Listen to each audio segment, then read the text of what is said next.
আপোনালোকৰ আশীৰ্বাদ, আপোনালোকৰ সহযোগিতাই আজি আমাক নতুন পৰ্যায়লৈকে লৈ গৈছে।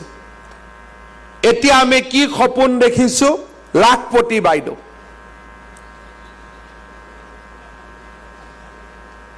এগৰাকী মহিলা লাখপতি হ'ব লাগে। আমি কি কৰিব খুজিছো? মহিলাসকলক আমি কিছু নহয় কিছু ব্যৱসায় বৃত্তি বা ঘৰুৱাভাৱে কৰিব পৰা কামৰ লগত যোগ কৰিব খুজিছো। কেইদিনমান আগতে সবকে ফৰ্ম দিলো।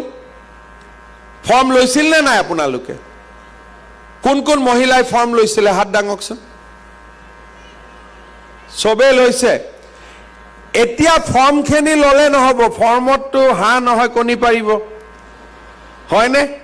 এতিয়া ফৰ্মখিনি ঘূৰাই দিব লাগিব। কোন তাৰিখে ঘূৰাই দিব লাগিব? 3 তাৰিখ, 4 তাৰিখ, নহলে 5 তাৰিখ। একেদিনাই ঘূৰাই দিব লাগিব। ডেটটো অহা কালি আপোনালোকে পেপাৰত পাই যাব। প্ৰথম আমি কি পাম? 10,000 টকা